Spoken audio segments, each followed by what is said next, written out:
صحبت کرده بودیم حالتهای قلبی این حالتهای میباشند که خلبان با تاثیر روحانی یعنی با تاثیر پسیکولوژی کوشش میکنند که معلومات‌های مخفی، معلومات‌های شخصی میزاجان، معلومات‌های کارت‌های میزاجان و همراه‌های موبیلی آنها رو به دست آورده مبلغ‌های آنها رو تصرف نمایند. اساساً خیلی همراه‌های زیاد است، خیلی هم نمودهای حالتهای قلبی زیاد هستند که در اینترنت از طرفی خلبان استفاده کرده میشوند. در اول سال 2022 خلبان بیشتر طریق سامانه اینترنتی یعنی سامانه اینترنتی سامانتیجی که در آنجا قسم زیادی خرید فروش آنلاین به انجام رسانیده میشود، طریق سامانتیجی مردم فریبی رو برای میموندند. یعنی چی خیلی فرض کردیم من همچون فروشنده مال خود رو در سامانتیجی در طریق سامانتیجی بر فروش میگذارم. خلبان در آمده از همون مالی که من با فروش گذاشتم از همونجا رقم تلفنی مرا گرفته طریق زنگ طریق شبکه‌های اینترنتی یعنی که همون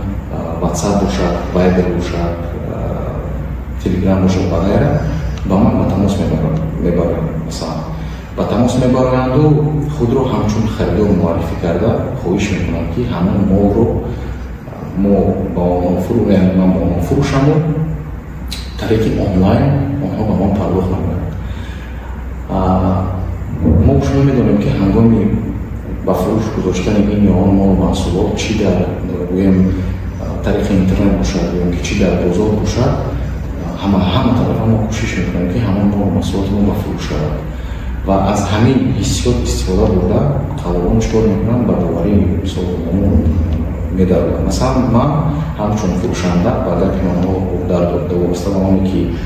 شما ما رو با ما فروش و ما با شما آنلاین پرداخت نمایید البته داور میکنم و یکمین راهی که بعد از همین صحبت آنها پیشن میکنن این را طلب میکنن معلومات‌های کارت‌های میزاجون یعنی معلومات کارت من فرض کردیم طلب میکنن و میگویند که همون 16 رقم کارت و اینچنین 3 رقمی پشتی کار یعنی 3 رقم مخفی سیوی کار میگویند همین کارت ها رو به خلبان را کنند تا که با ما یعنی که با من مبلغ را کنند. در همین صورت وقتی که من با همون 16 رقم کارت و سیوی کد رو با آنها را میکنم در همین حالت آنها پرره صورت حساب‌های کارت من را میتوانند اداره نمایند و حتی از همین کارت ها استفاده کرده مبلغ‌های صورت حساب من را میتوانند که تصرف نمایند یعنی دزدند و عیناً با همین راه خیلی هم مزاجون ما افسوس در همین حالت گرفتار شدند. اکنون وابسته به دویم حالت قلبی یعنی که دویم راهی که خلبان در سال 2022 و 2023 او هم استفاده کرده ایستادند این راه میباشد که آنها از نام شخصان بانفوس، شخصان مشهور معروف از نام کارخانه‌های معروف مشهور خود را معرفی میکنند و گویم از مردم همچون یعنی سرمایه گذاری یعنی که برای سرمایه گذاری کردن که برای اینوستیسیون کردن مبلغ طلب میکنند. نگفتن آمد که پیشگیری چنین حالتهای قلبی یعنی حالتهای قلبی در اینترنت یک راه نیست بلکه این یک چند راه را در بر میگیرد. یکم راهی که ما پیش کردگی است یعنی الگوم پیش کردگی است این با راهی تبلیغات با راهی گویم رکلام ها با راهی هر گونه پست ها در شبکه‌های اینترنتی رسمی الف بانک مردم رو کوشش کرده است که فهمونیم. دوم نقطه‌ای که ما بیشتر کوشش میکنیم که مردم رو فهمونیم این همون یعنی که خودداری کردن از رکلام هایی که در صفحات اینترنتی هستند یعنی که توجه مردم رو جلب میکنن به مانند سرمایه گذاری کردن به مانند مثلا 1000 تومان شما گذاریدو در ادامه 2 روز 5000 تومان به دست گرفته. دوم گویم اگر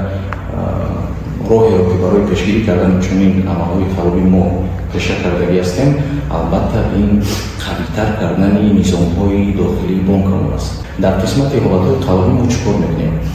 якум масалан якум роҳе ки мо иҷро мекунем худамон бевосита дар дохили алифбон як алифбон ки як тимеро ташкил кардагӣ ҳастем ки бевосита бо чунин қалбон тамос мебарем, яъне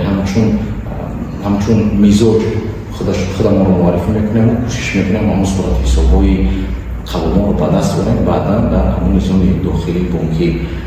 пурра ба рӯйхати сиёҳ ворид мекунем. Дигар ягон мизоҷи мо, яъне ки мизоҷони алифбон наметавонанд ки ба ҳамин сурати ҳисобҳо маблағ интиқол намоянд, яъне ба доми ҳамон фиребгарон афтанд. хуб, дуюм роҳе ки интихоб мекунем албатта ин муроҷиати бевоситаи мизоҷон ҳастанд, яъне мизоҷоне ҳастанд афсус ба чунин ҳолатҳо дучор мешаванд, аммо вақте ки ба мо муроҷиат мекунанд мо ҳамон сурати ҳисобҳоро аз мизоҷон гирифта ба рӯйхати сиёҳ ворид мекунем. Ба ғайр аз оне ки бевосита ба Бонки Миллии Ҷумҳурии Тоҷикистон ҳисоботҳо равона мекунем вобаста ба ин ҳолатҳо. Мо боз 2 ҳафтаи охир фаъолона мактубҳои расмиро вобаста ба ҳолатҳои халобӣ, яъне ки ҳамон қисмати чиқади қайд кардан дар фейсбук, дар сайтҳои инстаграм, халобон реклама ба тариқи реклама мардум фиребиро баромо дес доданд ва аз ҳар гуна боз сомонаҳои қалбакӣ истифода мебаранд барои мардум фиребӣ. Дар ҳамин доира низ мактубҳои расмӣ ба Кумитаи Амнияти Миллии Ҷумҳурии Тоҷикистон,